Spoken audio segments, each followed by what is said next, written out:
है, उसमें basically theory ही होती है जो आपने प्रिपेयर करनी होती है और उसमें से डिफरेंट एमसीक्यूज आ सकते हैं पेपर में। और मैं उम्मीद करती हूँ कि आपको ये चीज़ क्लियर होगी। फॉर एग्जांपल अगर हमारे पास कंप्यूटर है या इसके अलावा कोई और सब्जेक्ट है, तो उसमें हम कॉन्सेप्चुअल तो इतनी चीज़ों को लेके नहीं चलते, बल्कि हम इंपॉर्टेंट चीज़ों को ज़्यादा देखते हैं। फॉर एग्जांपल अगर कोई एक टॉपिक है तो उसमें हम इंपॉर्टेंट चीज़ों को ज़्यादा हाईलाइट करेंगे एज कम्पेयर टू कि हम उसके डेप्थ में चला जाएं, उसके कॉन्सेप्ट्स को समझना शुरू कर दें। लेकिन जो एवरीडे साइंस होती है उसमें जो है वो आपने कॉन्सेप्ट्स जो है वो सीखनी होती है, थोड़ा सा ना बैकग्राउंड लाइक थोड़ी सी हिस्ट्री भी आपने देखनी होती है, और फिर उसमें से जो क्वेश्चंस आते हैं वो आप अपने पेपर में अटेम्प्ट करते हैं।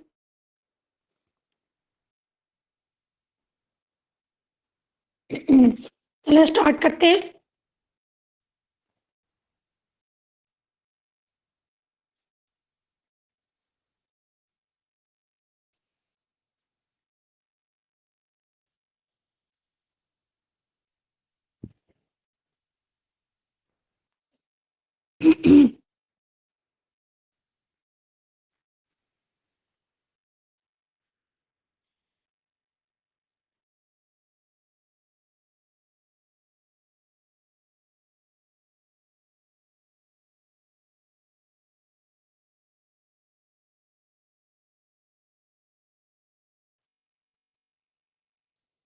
हाँ जी, the universe is defined as the sum total of all that exist और has existed both in space and time.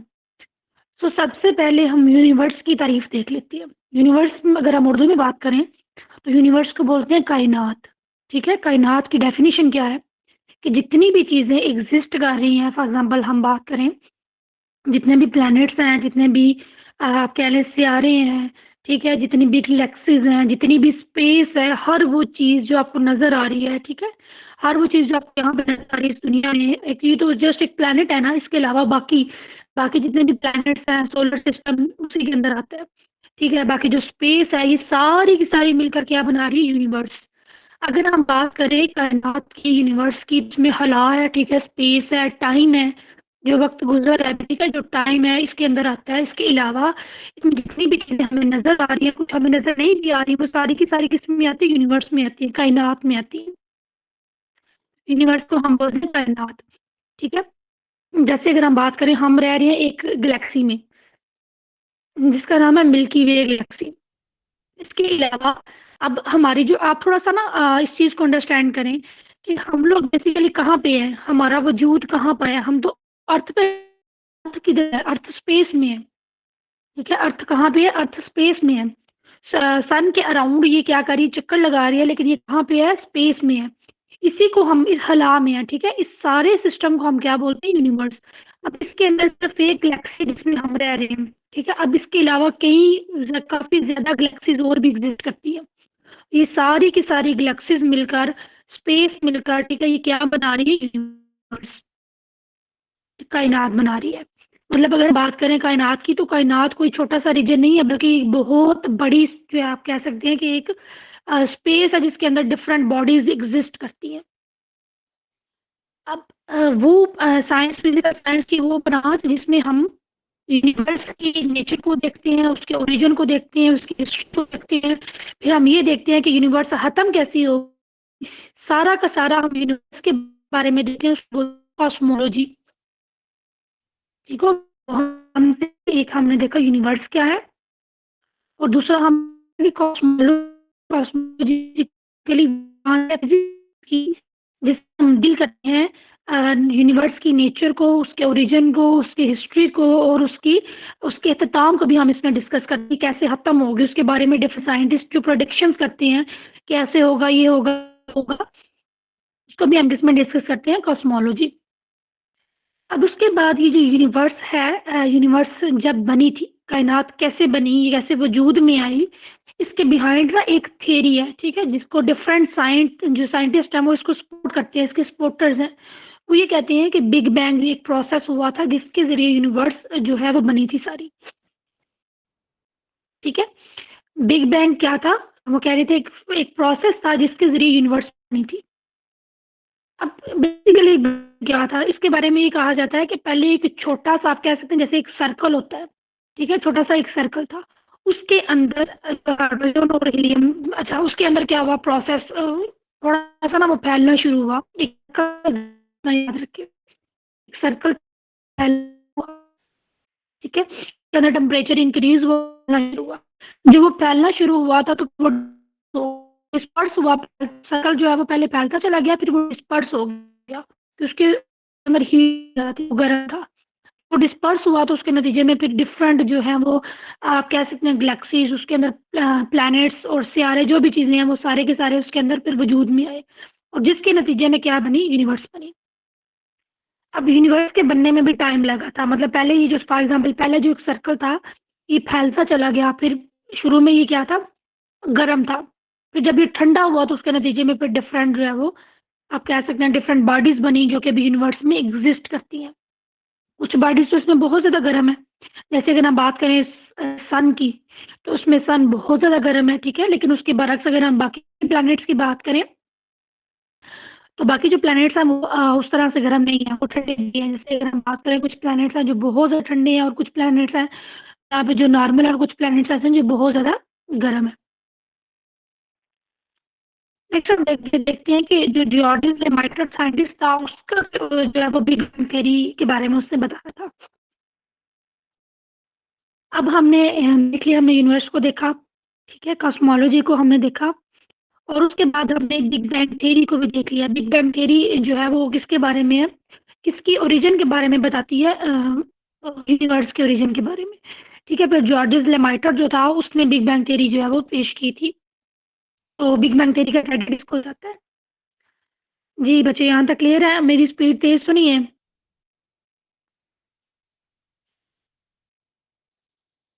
Yes ma'am, clear है।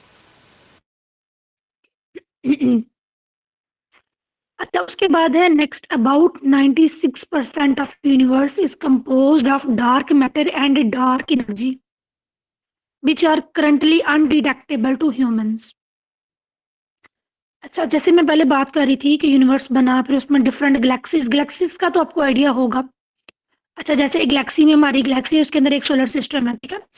अब जो डिफरेंट गैलेक्सीज हैं वो एग्जिस्ट करती हैं, ठीक है, उनके अंदर मतलब हम different exist sorry different galaxies के अंदर डिफरेंट प्लैनेट्स हैं, डिफरेंट सिस्टम्स हैं, जैसे हमारा सोलर सिस्टम है। इसी तरह हम जस्ट मैं आपको ये बताना चाह रही हूँ कि अगर आप देखते हैं कि हमारे पास जो काफ़ी तादाद में गैलेक्सीज हैं, ये मैटर वो है जो एग्जिस्ट करता है, और अगर इंसान इसको देखना चाहे तो that is detectable to human, ठीक है। ये गैलेक्सीज क्या है, इंसान इसको डिटेक्ट कर सकता है इन गैलेक्सीज को। इसी वजह से वो कहता है ना कोई चीज़ एग्जिस्ट कर रही है। तो गैलेक्सीज बेसिकली क्या होता है, ये इसमें स्टार्स होते हैं, ठीक है, प्लैनेट्स होते हैं, गैसेज होते हैं, डस्ट होते हैं, इसका कॉम्बिनेशन होता है। तो मेरा बताने का यहाँ पर मकसद क्या है कि जितनी भी गैलेक्सीज हैं they only make the 5% of detectable universe, मतलब सिर्फ और सिर्फ ये 5% बना रही है यूनिवर्स का, और ऐसे यूनिवर्स का जो डिटेक्टेबल है। ये सारी की सारी गैलेक्सीज मिलकर 5% बना रही है डिटेक्टेबल, जो इंसान इसको देख सकता है, जिसके बारे में इंसान रिसर्च कर सकता है।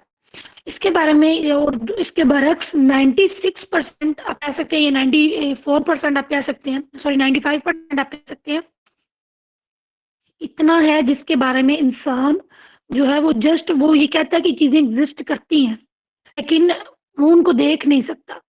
जैसे अगर हम बात करें डार्क मैटर की या डार्क एनर्जी की, तो 96% मैटर और डार्क एनर्जी है, लेकिन ह्यूमन इसको देख नहीं सकता। इसकी एग्जांपल इसी तरह से है, जैसे अगर हम बात करें हवा की, तो हवा चलती हुई हमें नजर आएगी, वो भी तब जब कोई चीज़ उसकी वजह से मूव करती है, लेकिन हम उसको देख नहीं सकते।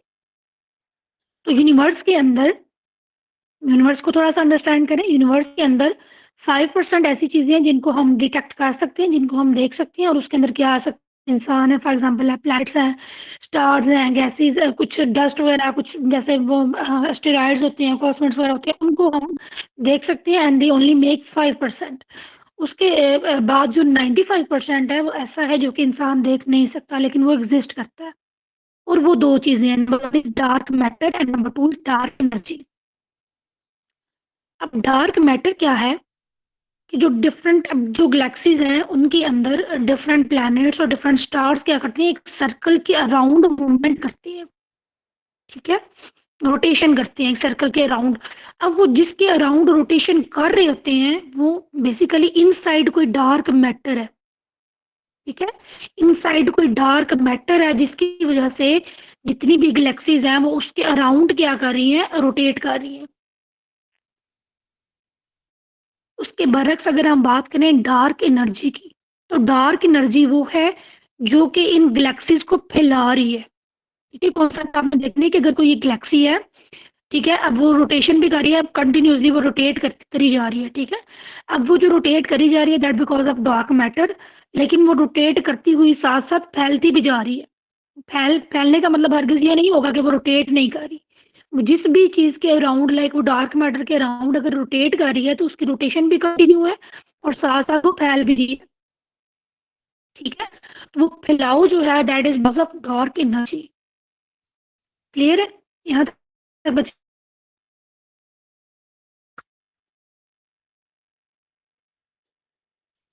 जी मेरी वॉइस क्लियर है सबको? Yes ma'am. Yes, ma'am. जी नेक्स्ट हम देखते हैं गैलेक्सीज की डेफिनेशन देख लेते हैं। Galaxies act as a fundamental units of universe and our systems made up of thousands to millions of stars, gas and dust. Galaxy क्या होती है जिसमें स्टार्स हो सकते हैं, प्लैनेट्स हो सकते हैं, गैस और डस्ट हो सकती है। गैस और डस्ट तो फिर हर जगह पे आपको नजर आएगी, बाकी स्टार्स होंगे और प्लैनेट्स होंगे गैलेक्सी के अंदर, किसी भी गैलेक्सी के अंदर।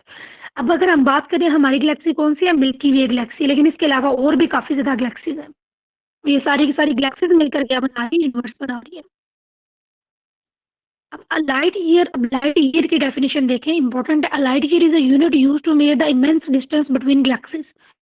अब अगर हम बात करें ना गैलेक्सीज की, जैसे मैंने बताया कि यूनिवर्स में डिफरेंट गैलेक्सीज हैं, तो गैलेक्सीज के दरमियान जो डिस्टेंस होता है वो बहुत ज्यादा है, ठीक है। उस डिस्टेंस को मेजर करने के लिए जितने जो डेली यूसेस के आप कह रहे हैं ना किलोमीटर मीटर है, ठीक है, फुट है, गज है, ये वाले जो पैमाने हैं ये यूज नहीं होते। ये वाले जो स्केल्स हैं इनको यूज नहीं किया जाता, बल्कि जो लार्ज डिस्टेंसेस होते हैं उनको मेजर करने के लिए लाइट ईयर को यूज किया जाता है। अब लाइट ईयर क्या है बेसिकली, ये देखिए एक साल में एक लाइट जितना ट्रेवल करेगी, ठीक है, जितना डिस्टेंस ट्रेवल करेगी उस डिस्टेंस को क्या बोलते हैं, लाइट ईयर। फिर से बता देती हूँ आपको कि फॉर एग्जांपल जो रोशनी है, रोशनी अगर एक साल में जितना डिस्टेंस क्लियर करेगी, जितना डिस्टेंस कवर करेगी, उसको बोलते हैं लाइट ईयर।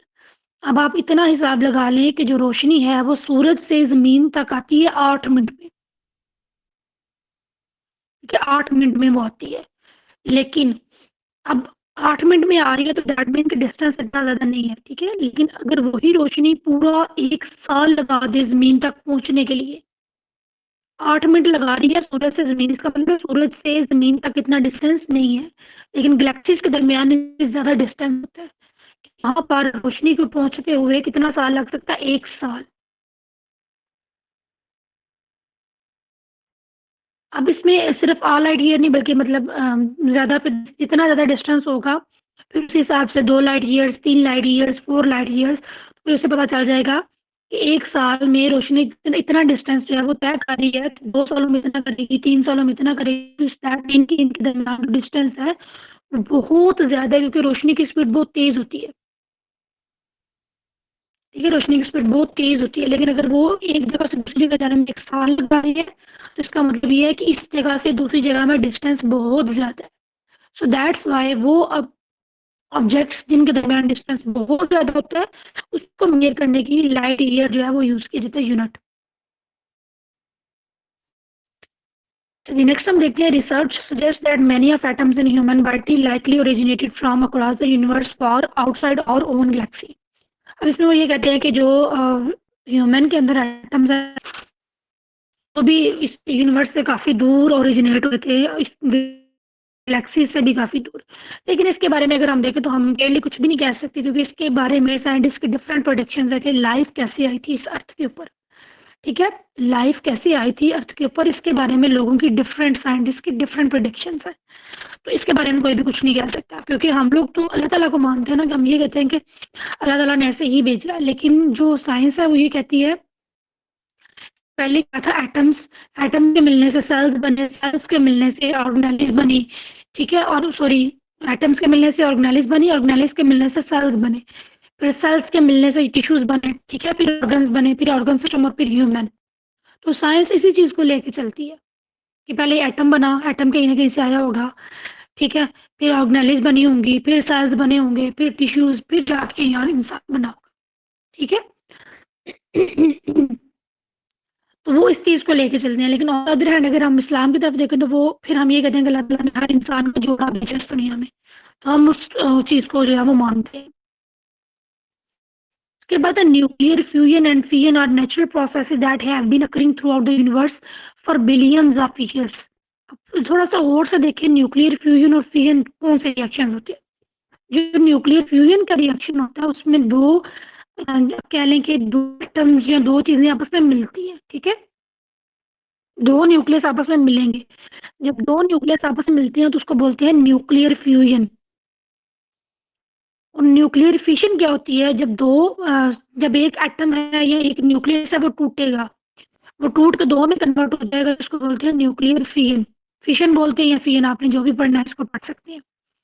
लेकिन अगर हम बात करें in the formation of universe, तो which process was mostly important, या जो ज्यादा यूज हुआ प्रोसेस वो था न्यूक्लियर फ्यूजन का। फ्यूजन हुई थी, क्योंकि जब फ्यूजन होती है तो उसके नतीजे में एनर्जी रिलीज होती है, ठीक है। तो दैट इज सेड कि जो जब यूनिवर्स बना था तो उसमें न्यूक्लियस की फ्यूजन हुई थी, ठीक है, जैसे हाइड्रोजन है, फिर हीलियम, इस तरह।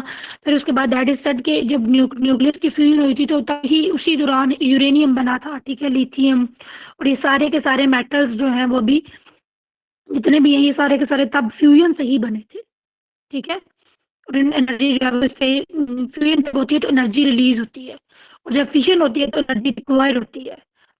तो जब फिशन हुई, एनर्जी हुई थी, तो उसके नतीजे में यूनिवर्स बनी थी, ठीक है। जैसे हमने कहा कि कोई हीट अप हुई थी, गर्म हुई थी, फिर बाद में ठंडी हुई थी, तो फ्यूजन का प्रोसेस जो है that is most important in the formation of universe.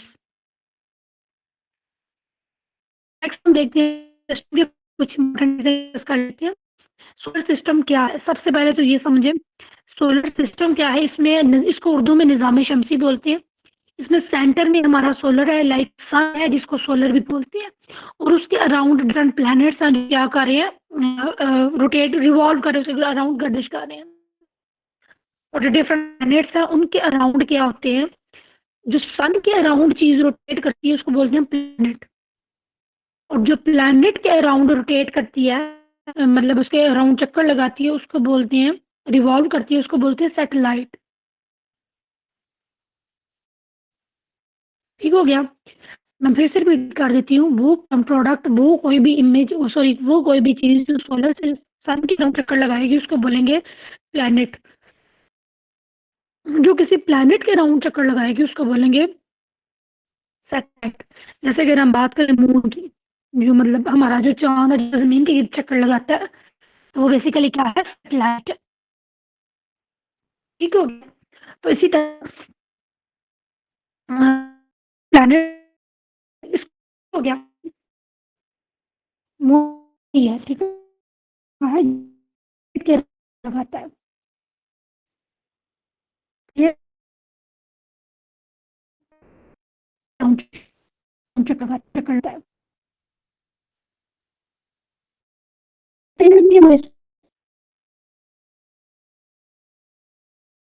जी बच्चे, मेरी वॉइस क्लियर है?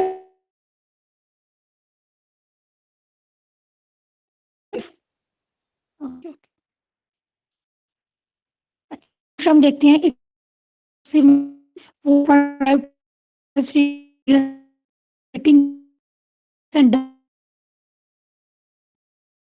years ago from a rotating clouds of gas dust called a nebula. जो सन था जिसने, वो एक था सिस्टम था, ही डिस्कवर ने किया था निकोलस ने, और एक इस प्रोसेस के लिए बस सोलर नेबुला के जरिए। और आप भी याद रखना उसके लिए आए, और जो अपने बिलियन ईयर्स, ठीक है, आपने याद रखनी है कि कितने टाइम पहले सोलर सिस्टम बना था, इसकी एज क्या है, ठीक है, सोलर सिस्टम की एज ये है।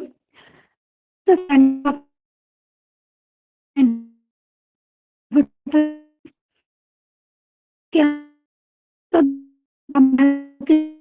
का ठीक है, कितना है 98% दैट बीन प्लानट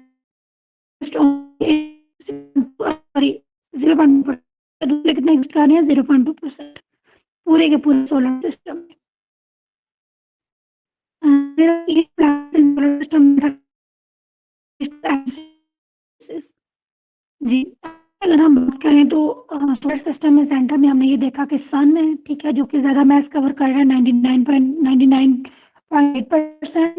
उसके अराउंड प्लैनेट्स है, ठीक है, उसके अराउंड जो बॉडीज चक्कर लगा रही है उनको हम प्लैनेट्स बोलते हैं।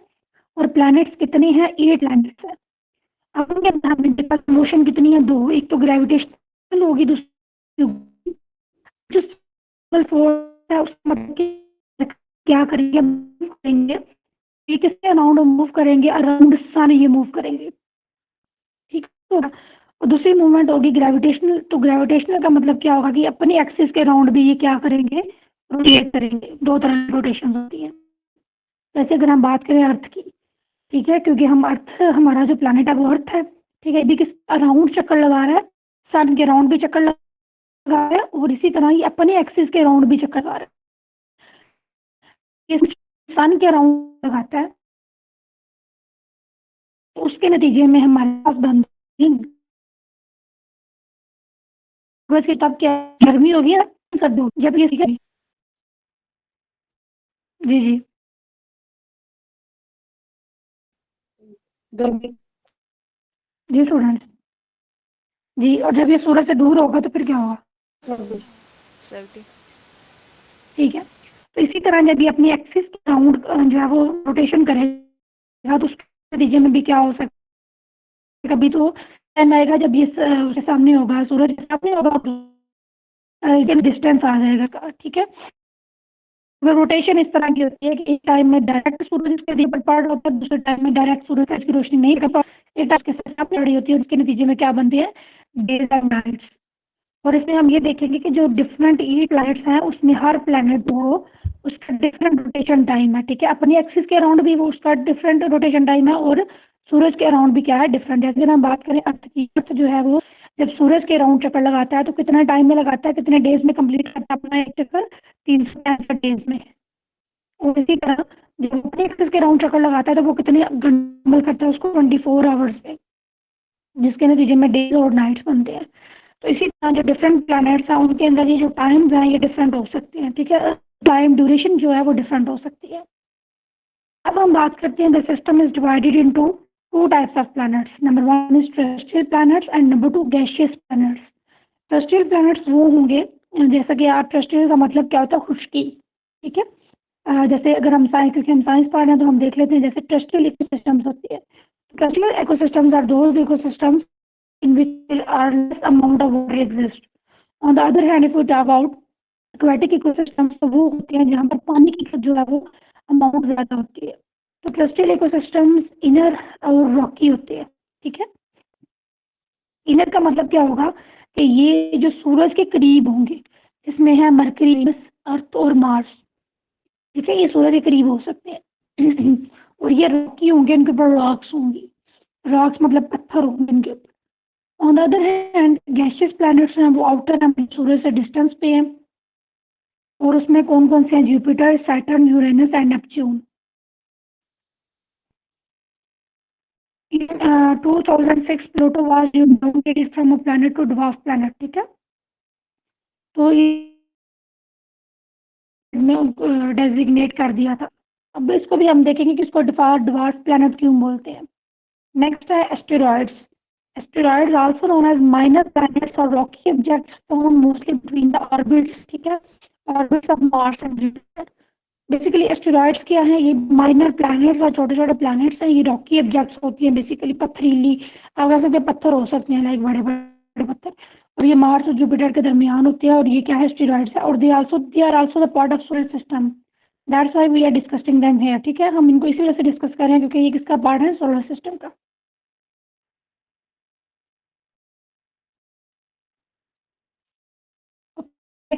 डिस्कस कर सन को बेसिकली बोलते हैं येलो ड्वार्फ। ठीक है, येलो ड्वार्फ को बोलते हैं। अब अगर हम बात करें सन की, तो सन के अंदर भी एक प्रोसेस हो रहा है, energy is provided by hydrogen under nuclear as its centre. तो सन के सेंटर में कौन प्रोसेस हो रहा है? न्यूक्लियर फ्यूजन का। मैंने आपको लेक्चर के स्टार्ट में बताया था, the nuclear as a result of nuclear fusion energy release होती है। ठीक है।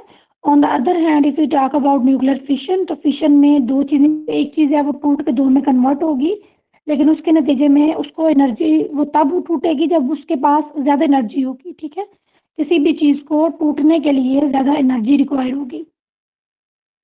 तो जो एनर्जी जो हम उसके अंदर न्यूक्लियर फ्यूजन हो रही है, जिसके नतीजे में एनर्जी रिलीज होती है।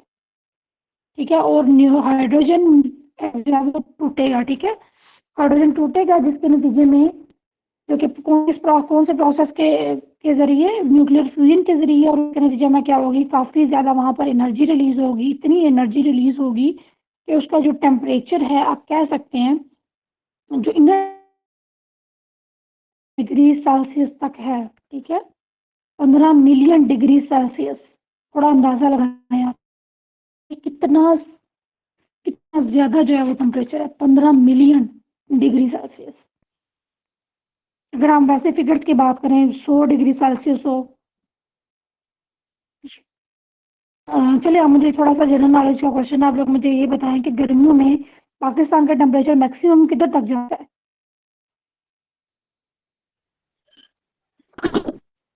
51 या 52 तक, या 51 या 2 डिग्री सेल्सियस तक जाता है। और ये देख लीजिए 15 मिलियन डिग्री सेल्सियस, तो कितना एट द कोर सन, ये सन की कोर में है।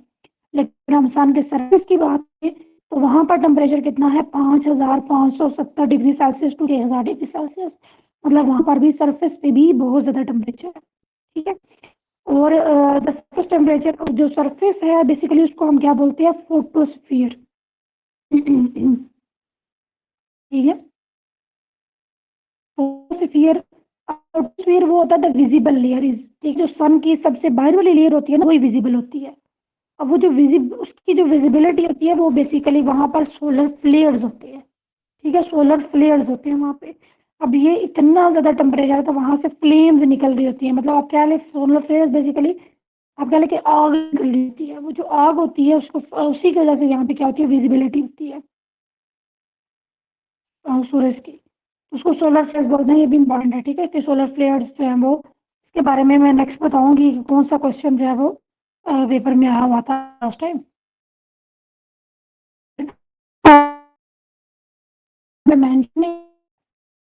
चीज को भी याद कर लेना, बल्कि आप लोग, अगर आप लोगों के पास कॉपी पेंसिल हो तो आप इसको नोट करें। ये क्वेश्चन था कि जो सोलर फ्लेयर्स थे उसके बारे में सबसे पहले कौन से साइंटिस्ट ने बात की थी? सोलर फ्लेयर्स पे सबसे पहले किसने बात की थी? तो फिर आपको पता तो आपको चल गया कि सोलर फ्लेयर्स क्या है। तो ये आपने याद रखना है, याद करना है आपने। कहने कि ये आपका होमवर्क भी है, और ये आप छोटी सी आपकी असाइनमेंट है कि आपने ये देखना है कि सोलर फ्लेयर्स को सबसे पहले किसने डिस्कवर किया था, किसने उस पर बात की थी। उसके बाद इसका डायमीटर लिखा हुआ वो आप इसको प्रिपेयर कर लीजिएगा। ठीक है, तो ये इम्पोर्टेंट था जो कि हमने देखा यूनिवर्स के बारे में, सोलर सिस्टम के बारे में कुछ हमने इम्पोर्टेंट चीज़ें देखी। हमने सन के बारे में कुछ क्वेश्चंस देखे। सन के जो टेम्परेचर है ये आपने मुझे याद रखना है। ठीक है, सोलर सिस्टम में जो टेरेस्ट्रियल प्लैनेट्स हैं और जो गैसियस प्लैनेट्स हैं उनके आपको नाम आने चाहिए। ठीक है, उसके बाद जो है ये इंपॉर्टेंट चीज़ें, यूनिवर्स में जो डिफरेंट आपको मैंने टर्म्स बताई हैं, लाइक कॉस्मोलॉजी की टर्म हमने देखी है। उसके बाद लाइट ईयर हमने देखा, न्यूक्लियर फिजन और न्यूक्लियर फ्यूजन क्या होती है, तो ये चीज़ें भी आपने याद रखनी है। अब वन बाय वन हम जो सोलर सिस्टम है उसके अंदर जो प्लैनेट्स आप डिस्कस कर लेते हैं। First one is Mercury. Mercury is planet to planet small the solar system. अगर हम सोलर सिस्टम की बात करें तो उसमें सबसे छोटा जो है वो कौन सा प्लैनेट है? वो है मरकरी। और ये नियरेस्ट प्लैनेट, अब ये सन के करीब है। तो ये आपको अंदाजा होगा कि कोई भी चीज़ है, जिस चीज़ के सेंट्रल, अगर एक सेंट्रल ऑब्जेक्ट है उसके राउंड काफी ज्यादा चीजें चक्कर लगा रही है, जो सबसे करीब होगी उसका चक्कर जल्दी खत्म होगा, और जो सबसे दूर होगी उसका जो चक्कर है वो सबसे आखिर में खत्म होगा, क्योंकि उसको ज्यादा डिस्टेंस होगा कवर करने के लिए। तो मरकरी जो है वो क्योंकि सबसे करीब होता है तो उसको जो है ना वो सूरज के राउंड जब वो चक्कर लगाता है तो वो कम दिनों में चक्कर अपना कंप्लीट कर लेता है। तो इसी वजह से इट इज़ द वैसे ये फास्टेस्ट प्लैनेट है completing a revolution around the sun is just 88 days. तो ये सिर्फ और सिर्फ 88 डेज में अपना जो रेवोल्यूशन पीरियड है उसको कंप्लीट कर लेता है कि अपनी जो रेवोल्यूशन है ये जितना ये सूरज रिवॉल्व करेगा ये कितने दिनों में कंप्लीट कर लेगा 88 डेज में। अगर हम बात करें अर्थ की तो अर्थ कितने दिनों में कंप्लीट करता है 365 डेज में, मतलब उसको ज़्यादा दिन लगते हैं और मरकरी को कम दिन लगेंगे। नेक्स्ट हम देखते हैं the planet has no atmosphere. Planet के पास कोई भी मून नहीं होगा। मून क्या होता है वो ऑब्जेक्ट जो प्लैनेट के राउंड सच चक्कर लगाएगी उसको क्या बोलते हैं मून। जैसे हमारा भी एक मून है ना, ठीक है, हमारे कितने मून है अर्थ के राउंड कितने मून है एक मून है। इसी तरह जो मरकरी है उसके राउंड कोई भी मून नहीं है और एटमॉस्फेयर भी नहीं है। अब एटमॉस्फेयर क्या होता है atmosphere is a combination of gases, ठीक है, तो इसके अराउंड भी गैसेस नहीं होंगी। जैसे अर्थ है तो अर्थ के राउंड गैसेस है ना काफ़ी ज़्यादा, वो गैसेस मिलकर क्या बना रही होती है एटमॉस्फेयर, फिर उसके बाद जाके स्पेस है। लेकिन जो मरकरी में एटमॉस्फेयर नहीं होगा और फौरन ही क्या हो सकती है स्पेस हो सकती है। नेक्स्ट टेम्परेचर वेरी कितना का temperature drastically from 430 degree Celsius during day to -180 degree Celsius at night. दिन के वक्त इसका टेम्परेचर 430 डिग्री भी हो सकता है, रात के वक्त 180 डिग्री। रात के वक्त 180 डिग्री क्यों होगा? दिन और रात जैसा कि मैंने आपको पहले ही बताया था दिन और रात तब बनेंगे जब ये अपनी एक्सिस के राउंड चक्कर लगाएगा। तो जब ये अपने एक्सिस के राउंड चक्कर लगाएगा तो रात के वक्त क्या होगा जो सन होगा वो डायरेक्ट सन की लाइट जो है या जो सन होगा इसके सामने या इस पर डायरेक्ट नहीं होगा, जिसके नतीजे में इसका जो टेम्परेचर होगा वो गिर जाएगा। 1 day night cycle on Mercury takes approximately 175.97 earth days, ठीक है। अब इतने दिन लगते हैं ज़मीन के इतने दिन हों तो जो मरकरी है वो अपने एक्सिस के राउंड मुकम्मल करता है, ठीक है। मतलब ज़मीन के 175 दिन बनते हैं जो, जिसमें ज़मीन के 175 दिन होंगे और मरकरी पे कितना होगा एक दिन होगा। दैट मीन कि अपनी एक्सिस के राउंड जो है वो चक्कर स्लोली कंप्लीट करता है, ठीक है। मतलब अपने एक्सिस के राउंड ये चक्कर आस्ता कंप्लीट करेगा, लेकिन सूरज के राउंड ये चक्कर जल्दी कंप्लीट कर लेता है इन 88 डेज। जी यहाँ तक क्लियर है सबको?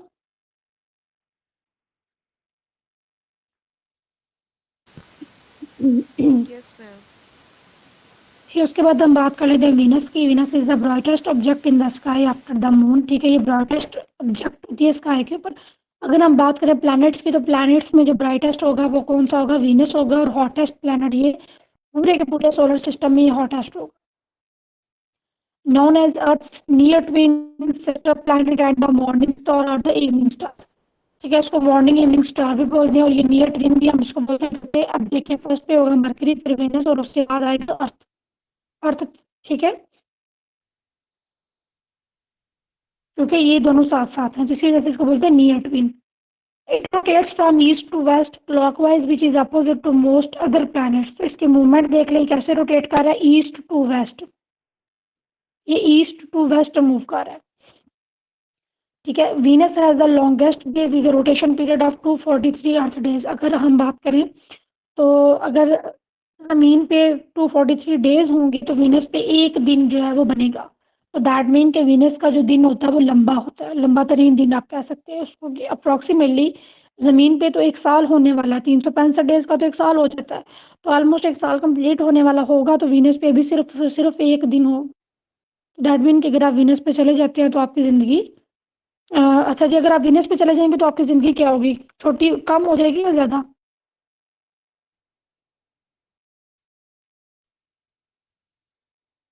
जी, अगर आप वीनस पे चले जाते हैं तो आपकी ज़िंदगी कम हो जाएगी या ज़्यादा? कम कम हो जाएगी मैम। हाँ जी, कम हो जाएगी, क्योंकि वहाँ पे आप सिर्फ और सिर्फ कुछ दिन ही गुजारेंगे, ठीक है। वो कुछ दिन कितने हो सकते हैं? 60 डेज हो सकते हैं, कुछ लोग 60 दिन गुजार लेंगे, कुछ 70 दिन गुजार लेंगे, कुछ 80 दिन गुजार लेंगे, ठीक है, तो सिर्फ वो इतने ही दिन गुजारेंगे।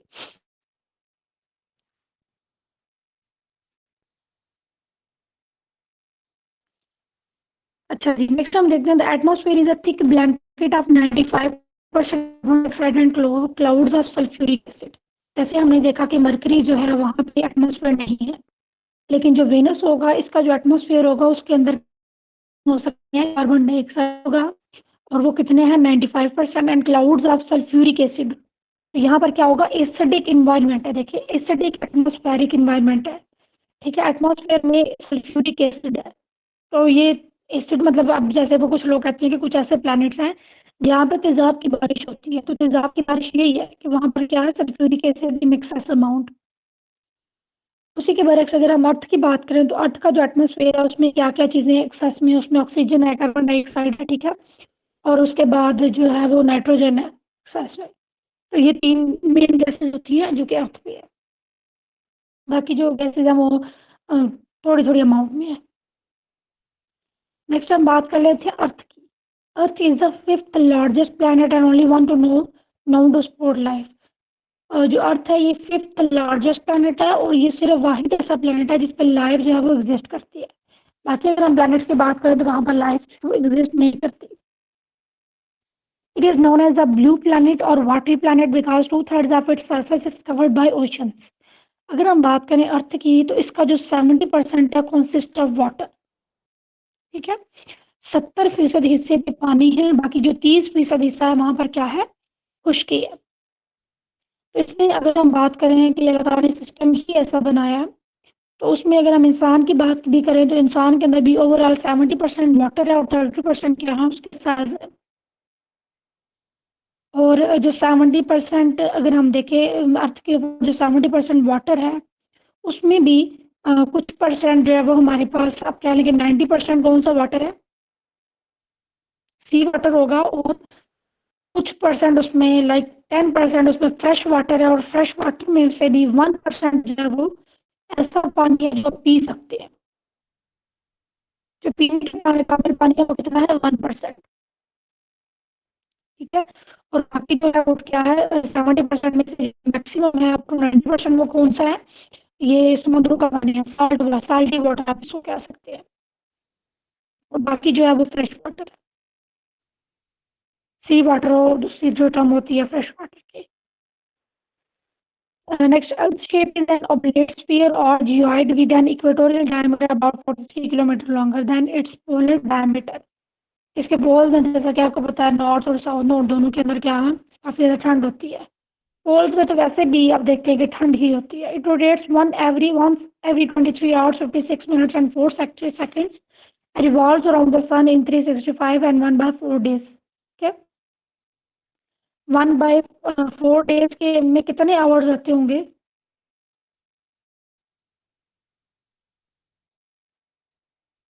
जी चलिए आवर्स की अगर हम बात ना भी करें, 24 है तो 24 को 4 पे कर लें,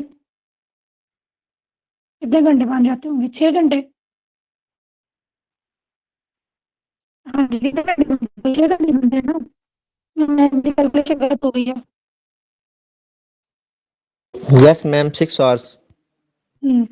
तो जब सूरज सॉरी जब जमीन सूरज के अराउंड चक्कर लगाती है ना, तो एक चक्कर जब वो लगाती है तो वो 365 दिन और 6 घंटे लगाती है, सॉरी 6 घंटे 1/4 days, जी 6 घंटे ही लगाएगी। अब इसमें ये कहा जाता है कि जब 4 साल जमीन सूरज के अराउंड चक्कर लगाती है तो जब चौथा साल आता है, ठीक है, तो उसके बाद चौथा साल जब आता है तो उसमें जो 6 4 बार 24, ठीक है, तो जो 24 घंटे होते हैं वो पूरे हो जाते हैं। तो इसी वजह से 4 साल बाद जो एक टाइम मतलब एक ईयर आएगा वो किसका आएगा, 366 डेज का। उसके लिए खास टर्म भी यूज की जाती है, वो मेरे माइंड में नहीं आ रही, शायद लूनर डेज होते हैं, कुछ इस तरह से कोई टर्म होती है उसके लिए, कोई ईयर होता है, उसको उस ईयर को ना एक खास नाम देते हैं जिसमें 366 डेज होती हैं, कंप्लीट होते हैं, और वो हर 4 साल बाद आता है। ठीक हो गया। वो उसको भी आपने, एक तो आपको मैंने ऊपर क्वेश्चन बताया कि सोलर फ्लेयर्स किसने डिस्कवर किए थे, एक आपकी ये असाइनमेंट होगी, दूसरी आपकी ये होगी कि जो ये ईयर होता है जब 366 डेज पूरे होते हैं तो इस ईयर को क्या बोलते हैं। तो जब आप खुद से भी क्वेश्चंस करेंगे ना, चीज़ों को जब आप पढ़ेंगे, खुद से क्वेश्चंस करेंगे, खुद से उनको सर्च करेंगे, फिर आप जो है वो ज़्यादा अच्छे से चीज़ों को सीख सकते हैं। फिर आपको समझ आएगी कि आप वाक़ई क्या कर रहे हैं, पढ़ाई कर रहे हैं। बाकी ऊपर हमने देखा कि इसको ब्लू प्लैनेट या वाटरी प्लैनेट क्यों बोलते हैं? जो ब्लू कलर है, आपको वैसे ब्लू कलर किसकी वजह से? पानी की वजह से। तो इसी वजह से इसको ब्लू प्लैनेट बोलते हैं, क्योंकि मैक्सिमम इसका हिस्सा जो है वो वाटर से कवर है। उसके बाद आता है atmosphere consist mainly of 78% nitrogen and 21% oxygen. तो इसमें जो सबसे ज़्यादा हमारे एटमॉस्फेयर में जो गैस होती है वो कौन सी है? नाइट्रोजन, ठीक है। और ऑक्सीजन कितनी है? 21%। और सबसे कम कौन सी होती है? वैसे तो काफ़ी ज़्यादा और भी गैसेज होंगी, लेकिन कार्बन डाइऑक्साइड कितनी होती है? 0.4%। ये इंपॉर्टेंट है, oxygen and CO2। So oxygen is 21% and carbon dioxide is 0.4%। Next हम बात कर लेते हैं Mars. Mars is known as a red planet because iron minerals in its soil oxidize, ठीक है, क्योंकि यहाँ पर जो आयरन मिनरल्स हैं वो क्या होते हैं? ऑक्सीडाइज होती हैं, और उसकी वजह से इस प्लैनेट को क्या बोलते हैं? Red planet. It has 2 moons and named Phobos and Deimos, ठीक है। अभी इसके 2 मून हैं जो कि इसके अराउंड जो है वो चक्कर लगा रहे हैं। The planet is home to Olympus Mons, the largest volcano in the solar system. तो ये भी आपने याद रखना है कि ओलंपस जो है ये क्या है? बेसिकली ओलंपिस, अच्छा ये क्या है? ये बेसिकली लार्जेस्ट वोल्केनो है सोलर सिस्टम के अंदर। A day on Mars is slightly longer than an Earth day, lasting about 24.6 hours. अगर हम अपने दिन की बात करें तो हमारे कितने घंटे होते हैं? 24 hours। और इसमें कितने घंटे होंगे? 24.6 hours। बट मतलब you can say the slightly longer है, बिल्कुल थोड़ा सा ही बड़ा है, इतना फर्क नहीं है। Its atmosphere is very thin and composed almost entirely of carbon dioxide. तो जो इसका एटमॉस्फेयर है वो ज्यादा सारा का सारा क्या है? थिन है, और किससे मिलके बना हुआ है? CO2 से। जी, ब्राइटेस्ट प्लैनेट कौन सा था? Venus. और hottest planet? Venus. Good. Next हम बात कर लेते हैं जुपिटर की। अच्छा, मुझे ये बताएं कि जो टेरेस्ट्रियल प्लैनेट्स थे वो कौन कौन से हैं?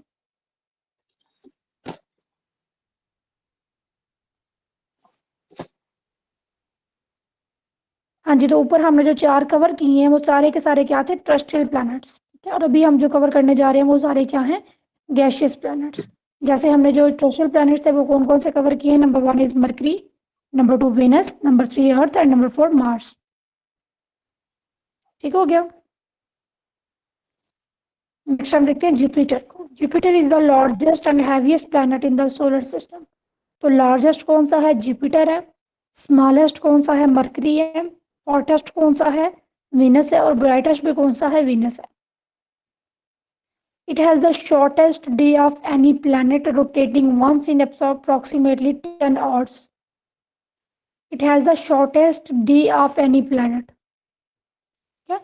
इसका जो डे होगा वो बाकी सारे प्लैनेट्स में सबसे छोटा होगा, ठीक है। जैसे हमने ये देखा, कौन सा प्लैनेट था जिसमें हमने देखा कि उसका डे जो है वो लॉन्गेस्ट डे होगा? जिसमें हमने ये देखा था कि अगर हम उस पर चले जाएं तो हमारी ज़िंदगी क्या हो जाएगी? बहुत कम हो जाएगी। जिसमें हमने ये देखा था कि कुछ साल जो है वो जिंदा रहेंगे, सॉरी कुछ दिन हम Venus. जिंदा रहेंगे, लाइक 60 70 80। वीनस, ठीक है। तो इसी तरह जो जुपिटर है उसमें शॉर्टेस्ट डे है, और वो ये डे जो है वो कितने घंटों का होगा? 10 घंटों का होगा। तो इसी तरह अगर हम वीनस पे चले जाते हैं तो हमारी जो जिंदगी है वो क्या हो जाएगी? लंबी हो जाएगी। मतलब हमारे वहां पे दिन क्या हो जाएंगे? ज्यादा हो जाएंगे। Jupiter has the largest number of satellites with confirms and provisional moons totaling around 79. Basically जो satellites होते हैं वो क्या moons ही हैं, तो total moons कितने हो गए? 79, ठीक है। The planet features a great red spot, a giant storm twice the size of Earth that has, अच्छा वहां पर क्या है? features a great red spot, ठीक है। अब वहां पर एक, आप कह सकते हैं कि यहाँ पर एक ग्रेट रेड स्पॉट है जो कि इस प्लैनेट का फीचर है, तो याद रख ले। अच्छा, it is a gas giant that radiates 67% more heat than it receives from the sun. ये चीज समझे जरा, कि ऊपर हमने देखा कि लार्जेस्ट है और हैवीएस्ट प्लैनेट है, और जितनी ये सूरज से रोशनी ले रहा है उसके बदले में ये कितनी रेडिएट कर रहा है? 67% ज्यादा रेडिएट कर रहा है, ठीक है। अब अगर हम बात करें तो प्लैनेट्स, जितने भी प्लैनेट्स हैं ना, वो सारे के सारे किससे रोशनी ले रही हैं? सूरज से रोशनी ले रही हैं, ठीक है। अगर सूरज नहीं होगा तो इनको रोशनी नहीं मिलेगी। चलिए सिंपल हम ये देखते हैं कि अगर हम बात करें एनर्जी की बात करें, ठीक है, आप लोगों को ये कॉन्सेप्ट मस्ट होगा कि एनर्जी क्या होती है। अगर मैं आपसे बात कर रही हूँ, ठीक है, आप लोग मेरी ये लेक्चर सुन रहे हैं, तो that all because of energy. Energy की वजह से ही सब कुछ, आपके अंदर एनर्जी है तो आप कहाँ क्या कर रहे हो, सुन रहे हो, लेक्चर ले रहे हो, इसको प्रिपेयर कर रहे हो, ठीक है, सोच रहे हो इसके बारे में। और ये एनर्जी कहाँ से आती है? Which is the main source of energy. तो जो मेन सोर्स है एनर्जी का वो कौन सा है सोलर सिस्टम में? सन। एनर्जी सन से आ रही है। वो एनर्जी पहले प्लांट्स लेते हैं, ठीक है, और उससे खाना बनाते हैं। वो खाना जब हम खाते हैं तो एनर्जी हमें ट्रांसफर हो जाती है, ठीक हो गया। तो बेसिकली जितने भी प्लैनेट्स हैं ये किस पे डिपेंड कर रहे हैं? सन के ऊपर। ये सोलर पे डिपेंड कर रहे हैं। अगर सोलर नहीं होगा, सन नहीं होगा, तो ये प्लैनेट्स कुछ भी नहीं है, एग्जिस्ट ही नहीं करेंगे। तो उसी के अराउंड चक्कर लगा रहे हैं, उसी से एनर्जी ले रहे हैं। तो नेक्स्ट हम बात कर लेते हैं सैटर्न की। Saturn is the second largest planet and is the fastest planet in the solar system, ठीक है। ये फ्लैटेस्ट है, फास्टेस्ट ने लिखा हुआ फ्लैटेस्ट है, वो उसके स्ट्रक्चर के अकॉर्डिंग होगा के हवाले से वो कह रहे हैं। सेकंड लार्जेस्ट प्लैनेट, अर्थ कौन सा लार्जेस्ट प्लैनेट था? फिफ्थ। फिफ्थ लार्जेस्ट प्लैनेट, ठीक है। और सबसे बड़ा प्लैनेट कौन सा है?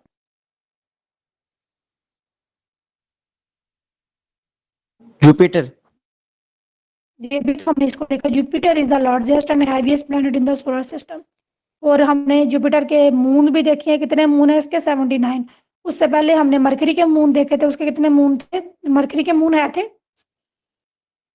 आई गेस मरकरी के मून, जी आप लोग बताएं मरकरी के मून्स कितने थे? 2। ठीक है। Saturn is the second largest planet and is the flattest planet in the solar system. It is famous for its ring system made of ice and rocks, ठीक है। इसमें रिंग सिस्टम होगा जो आइस और रॉक से बनता है, उसकी वजह से ये फेमस है। जो सैटर्न है इसके कितने मून्स है? 82, the largest of which is Titan larger than the planet mercury. अब इसका जो मून टाइटन है वो के मरकरी जो प्लैनेट है उससे भी बड़ा है, ठीक है। कि हमने ये देखा था कि मरकरी क्या है? स्मॉलेस्ट प्लैनेट है। तो इसका जो मून है बेसिकली वो मरकरी से भी क्या होगा? बड़ा होगा। और मून क्या है? मून सिंपली हमने ये देखा द ऑब्जेक्ट विच, जो कोई भी ऑब्जेक्ट जो सूरज के राउंड चक्कर लगा रही है उसको बोलेंगे प्लैनेट, और वो ऑब्जेक्ट जो प्लैनेट के राउंड चक्कर लगा रही है उसको क्या बोलते हैं? मून, ठीक है। मून बोल सकते हैं, शर्षा प्लैनेट भी बोल सकते हैं हम इसको। जी बच्चे क्लियर है? Yes, ma'am. The planet is a gas giant primarily composed of hydrogen and helium. इसके अंदर हाइड्रोजन और हीलियम होगा। अगर हम बात करें सन की, तो सन के अंदर भी क्या है? हाइड्रोजन और हीलियम। बेसिकली हाइड्रोजन है, हाइड्रोजन की फिजन होगी जिसके नतीजे में, सॉरी फ्यूजन होगी जिसके नतीजे में क्या बनेगा? Helium. It takes approximately 29.4 to 30 years to complete one revolution around the sun. देखें, देखें जरा गौर करें कि इसको सूरज के अराउंड चक्कर लगाने में कितने साल लगेंगे? 29.4 से लेके 30 साल। अब ये साल बेसिकली कौन से हैं? ये साल हमारा ही यूनिट में है ना, क्योंकि हम इस चीज को पढ़ रहे हैं। तो पाकिस्तानी मैं कह रही हूँ, अर्थ पे अगर हम देखें तो अर्थ में एक साल कितने दिनों का होता है? 365 दिनों का होता है। तो जब जो अर्थ के 29 से 30 साल होंगे उसमें ये वाला जो प्लैनेट होगा ये सूरज के राउंड अपना एक चक्कर मुकम्मल करेगा। दैट मीन कि वहां पर जो लाइफ है या वहां पे जो टाइम है वो स्लो है या फास्ट है? Slow है मैम। ये वहां पर जो टाइम होगा वो क्या होगा? स्लो होगा। और अगर हम वहां पे चले जाएंगे तो हमारी जिंदगी बिल्कुल थोड़ी सी हो जाएगी। अगर हम अपनी जिंदगी को अर्थ के अकॉर्डिंग देखते हैं, अगर हमारी जो जिंदगी यहाँ पे है और इसी जिंदगी को लेके हम चले जाएंगे उस प्लेनेट पे, तो हमारी जिंदगी क्या हो जाएगी? बहुत कम या बहुत ज्यादा? बहुत कम हो जाएगी। बहुत कम हो जाएगी। नेक्स्ट हम बात कर लेते हैं यूरेनस की। Was discovered by William in 1787 and is known as the sideways planet because it rotates on its side. तो ये अपने साइड पे रोटेट करता है, तो इस वजह से इसको क्या बोलते हैं? Sideways planet. अच्छा बच्चे, एक और चीज़ भी आप लोगों को मैं बता दूं कि अगर हम बात करें ना वैसे इनके प्लैनेट्स के बारे में जनरल नॉलेज की, तो आप यूट्यूब पे देख लें, आप वैसे शॉर्ट्स देख लें, तो आपको इनके बारे में काफ़ी ज़्यादा जनरल नॉलेज मिल सकता है, काफ़ी ज़्यादा, मतलब इतनी इन्फॉर्मेशन आपको गैदर हो सकती है, इकट्ठी कर सकते हैं आप, उसको अपने डाटा में स्टोर कर सकते हैं कि सिर्फ और सिर्फ फिर आप इनको देखते ही रह जाए, हैरान हो जाएंगे, इतनी आपको इन्फॉर्मेशन मिलेगी इनके बारे में। वो तो अगर हम अर्थ को भी डिस्कवर करना चाहें, उसके बारे में खोज लगा दें, उसको सीखना चाहें, तो हम कभी भी उसको पूरा नहीं सीख सकते। तो इसी वजह से यहाँ पे जो इंपॉर्टेंट क्वेश्चंस होते हैं उन्हीं को डिस्कस किया जाता है, जो इंपॉर्टेंट होते हैं।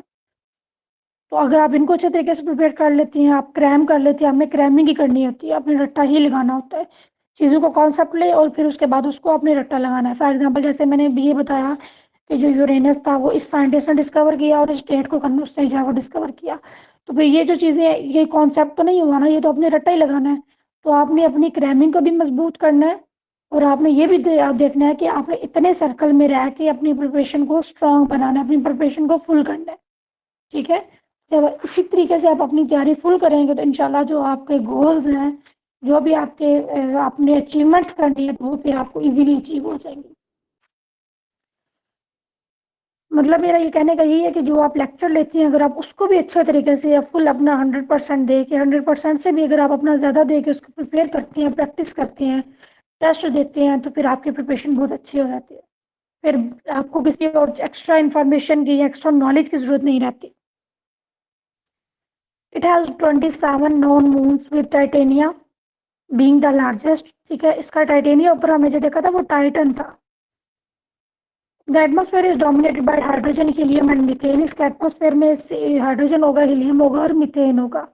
Uranus is an ice giant and is about 4 times wider than Earth. ठीक है, ये एक आइस जायंट है और ये जमीन से, आइस जायंट का मतलब क्या होगा, यहाँ पर क्या है, ठंड होगी। अब इसमें ठंड क्यों होगी, कॉमन सेंस है, क्योंकि ये सूरज से काफ़ी दूर होता जा रहा है। जितने भी सूरज से काफ़ी दूर होते जा रहे हैं वहाँ पर क्या होगा, टेम्परेचर कम होता जाएगा।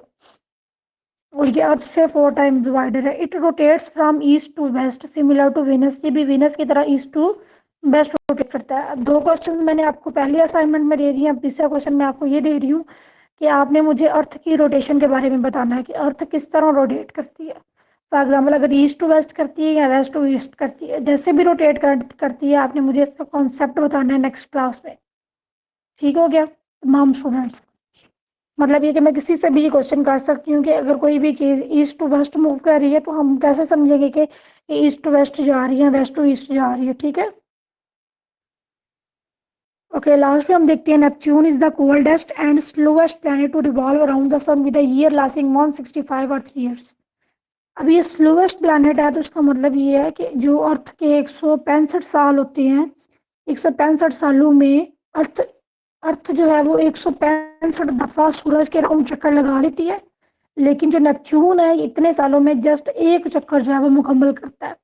तो इसके बारे में भी आप इसको इसी तरह समझ सकती हैं, क्योंकि सूरज से सबसे ज़्यादा दूर है तो ये सबसे ज़्यादा ठंडा हो सकता है, और चूंकि ये काफ़ी दूर है तो इसका जो सर्कल बनेगा वो भी काफ़ी लंबा बन जाएगा, तो इसको काफ़ी ज़्यादा टाइम लगेगा सूरज के राउंड चक्कर लगाने में।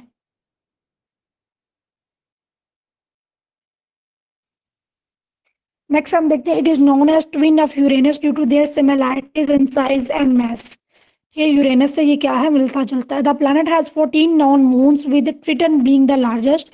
इसका जो लार्जेस्ट मून है उसका नाम क्या है, Triton. Neptune was the first planet located through mathematical calculations rather than regular observations. तो इसको मैथमेटिकल कैलकुलेशंस के जरिए जो है वो देखा गया था एज कम्पेयर टू रेगुलर, मतलब इसके ऑब्जर्वेशन के बजाय सबसे पहले इसको मैथमेटिकली कैलकुलेशन से देखा गया था कि there is something that exist here. तो उसने ये देखा था कि यहाँ पे कोई ना कोई गैलेक्सी में या सॉरी सोलर सिस्टम में कोई ना कोई चीज़ एग्जिस्ट कर रही है। साइंटिस्ट के कैलकुलेशन से ये it is the most distant planet from the earth located about 30 astronomical units away. ठीक है, तो ये डिस्टेंट है काफ़ी सन से। उसके बाद to remember the order of the planets from the sun you can use the mnemonics. अब ये निमोनिक्स यूज कर सकते हैं। My every educated mother just served us noodles.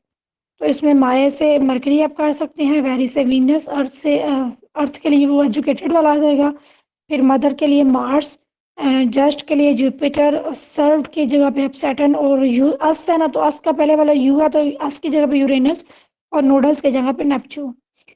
वैसे ये अगर आप निमोनिक्स नहीं भी प्रिपेयर करते तो आई गेस ये इतना मुश्किल नहीं है, आप इसको इजीली प्रिपेयर कर सकते हैं। फिर भी निमोनिक्स आप इस वजह से याद रखते हो कि सम टाइम आप किसी ऐसी सिचुएशन में होते हो कि जब आपका दिमाग काम नहीं कर रहा होता, आपको चीज़ें उस तरह से याद नहीं रह पाती। तो निमोनिक्स जो होते हैं वो आपको अच्छे से प्रिपेयर हो जाते हैं, अच्छे से याद रह जाते हैं। तो फिर उन्हीं को याद करके आप क्या करते हो, जो आपने चीज़ें याद की होती हैं वो फिर आपकी मेमोरी में दोबारा से आना शुरू हो जाती हैं। तो आपका लेक्चर क्लियर है सबको, तमाम स्टूडेंट्स को? जी मैम क्लियर है। ओके। मैम आप इसकी पीडीएफ शेयर करेंगे? जी जी बच्चे, मैं इसका पीपीटी अभी शेयर कर देती हूँ ग्रुप में। Okay ma'am, thank you. Lecture आप लोगों का आसान था या मुश्किल था? मैम आसान लेक्चर था, आपने माशाल्लाह बहुत अच्छे तरीके से समझाया, बहुत क्लियर हुआ है। चलें ठीक है। फिर भी बच्चे, अगर आप लोगों को किसी भी चीज़ किस्म की कन्फ्यूजन हो, फॉर एग्जांपल कोई चीज़ समझ ना आ रही हो, तो आप जो है वो व्हाट्सएप ग्रुप में मैसेज करके आप पूछ सकते हैं। इसमें कोई परेशान होने वाली बात नहीं है। आप नेक्स्ट क्लास में भी पूछ सकते हैं, चीज़ों को डिस्कस कर सकते हैं। एक और चीज़ मैंने आप लोगों के साथ डिस्कस करनी थी कि अगर आप लोगों को लगता है ना कि कोई ऐसा तरीका हो जो आपका टीचर यूज़ करे और आप अच्छे तरीके से प्रिपेयर कर लो, चीज़ों को मेमोराइज़ कर लो, लाइक मैं जब आपका नेक्स्ट क्लास हो मैं आपसे क्वेश्चन सुन लूँ, ठीक है? कोई भी ऐसी स्ट्रैटेजी, जैसे कुछ लोग, कुछ स्टूडेंट्स होते हैं बहुत मोटिवेटेड होते हैं अपने काम के हवाले से, तो कोई भी ऐसी स्ट्रैटेजी जो आप चाहते हैं कि आपका टीचर यूज़ करे ताकि आपकी प्रिपरेशन अच्छी हो, तो वो भी आप इस ग्रुप में जब भी आपकी क्लास होती है तो आप शेयर कर सकते हैं, ठीक है? किसी भी किस्म का कोई भी आइडिया हो स्टडी के हवाले से, प्रिपरेशन के हवाले से, तो वो आप फ्रीली यहाँ पे डिस्कस कर सकते हैं ताकि जो बाकी स्टूडेंट्स हैं उनको भी इसका फ़ायदा हो और आपको भी इसका फ़ायदा हो। और कभी भी ओके मैम। ये भी याद रखें कि जब आप इंडिविजुअली प्रिपेयर करते हैं ना चीज़ों को, तो चीज़ें आपको वैसे याद नहीं रहती, लेकिन अगर आप ग्रुप स्टडी करते हैं, आप डिस्कशन करते हैं, तो वो चीज़ें आपको लॉन्ग टर्म के लिए याद रहती हैं। तो कुछ इसी तरह की आपको टेक्निक्स और स्ट्रैटेजीज अपनी जो प्रिपरेशन है उसमें यूज़ करनी चाहिए।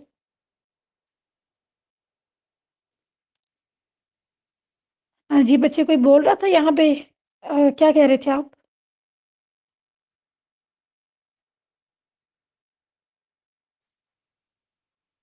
मैम नेक्स्ट क्लास कब होगी? जी बच्चे, वो तो सर वाजिद फिर बताएंगे ना स्केजुअल, तो फिर जो है वो आपको भी पता चल जाएगा और मुझे भी पता चल जाएगा। और मैम इसके बारे में हम पास पेपर अच्छे से प्रिपेयर करें for PPSC and FPSC exams? बिल्कुल बेटा, पास पेपर्स आप कह सकते हैं कि वो बहुत यूज़फुल हैं, और पास पेपर्स भी आपने इस तरह से पढ़ने हैं। फॉर एग्जांपल, अगर आपके पास एक स्टेटमेंट आ गई है कि ये काम तब हुआ था और ये ऐसे हुआ था, और पीपीएससी पता क्या करती है, फॉर एग्जांपल मैं चलिए आपको तो कोई एग्जांपल देती हूँ कि कोई रिपोर्ट है वो 1912 में आई थी, ठीक है? उस रिपोर्ट का नाम, मतलब एक साइंटिस्ट है या एक डॉक्ट्राइन किसी ने पेश किया था, उसने 1928 में कौन सा डॉक्ट्राइन पेश किया था? किसी प्रेसिडेंट ने कोई डॉक्ट्राइन दिया है 1928 में, उस डॉक्ट्राइन का नाम क्या है? जस्ट मैं आपको ना एग्जांपल दे रही हूँ। अब उसमें 4 ऑप्शन होंगे और आपको पता होगा कि उस डॉक्ट्राइन का नाम क्या है, आप उसको सिलेक्ट कर दोगे। लेकिन आपने क्या करना है, जब आप उस क्वेश्चन को पढ़ रहे हैं, आपने उसका देखना है कि सबसे पहले आपने ये देखना है कि डॉक्ट्राइन क्या होता है, ये जो प्रेसिडेंट है ये कौन सी कंट्री का प्रेसिडेंट है, ठीक है? इसने 1928 को दिया था, तो 1928 को क्यों दिया था, ठीक है? उसी स्टेटमेंट में से आपने 4 से 5 क्वेश्चंस प्रिपेयर कर लेने हैं। देखेंगे कि जब आप तीसरा चौथा पास पेपर पढ़ रहे हैं तो उसी के रिलेटेड क्वेश्चन दोबारा आया होगा, लेकिन क्वेश्चन क्या होगा, थोड़ा चेंज हो जाएगा। जैसे पहले तो था ना कि कौन सा डॉक्ट्राइन उससे दिया था, डॉक्ट्राइन का नाम था। अब अगले क्वेश्चन में डॉक्ट्राइन का नाम लिखा होगा और आगे वो पूछेगा कौन सी डेट को दिया था। तीसरी दफा पूछेगा कौन से प्रेसिडेंट ने दिया था। समझ रहे हैं ना मेरी बात को? तो इस तरह से जब आप प्रिपेयर करेंगे ना, फुल फोकस होके एक पूरे के पूरे पेपर को, आपने ये नहीं कहना कि मैंने आज जो है वो एक पूरा पेपर मैंने कवर करना है या मैंने 2 पेपर कवर करने हैं, आपने ये नहीं सोचना। आपने ये सोचना है कि मैंने अगर 10 क्वेश्चन भी प्रिपेयर करने हैं तो वो 10 मेरे किसके बराबर हूँ, 100 क्वेश्चंस के बराबर हूँ। वो आपने उन 10 में से 100 क्वेश्चंस बना लेने हैं खुद से, तो वो फिर आपकी अच्छी प्रिपरेशन होगी। जी मैम ठीक है, मतलब मैम एमसीक्यूज रिजेम्बलेंस रखते हैं एक दूसरे के साथ? हाँ जी, रिजेम्बलेंस रखते हैं, मतलब वो एक ही कॉन्सेप्ट होता है और उसमें से घुमा के, ठीक है, डिफरेंट क्वेश्चंस वो आपसे पूछ लेते हैं। चीज़ें वही होती हैं लेकिन वो उसके बारे में आपसे डिफरेंट तरीके से पूछेंगे, तो आपने बस उसको अच्छे तरीके से प्रिपेयर करना है। आपको ये पता होना चाहिए कि मैंने इसको प्रिपेयर कैसे करना है, और ये बहुत इंपॉर्टेंट चीज़ है। जी मैम ठीक है, समझ आ गई, थैंक यू। ओके बच्चे, मैं क्लास एंड कर रही हूँ। इंशाल्लाह फिर नेक्स्ट क्लास में आपसे मुलाकात होगी। अल्लाह हाफिज़। अल्लाह हाफिज़ मैम।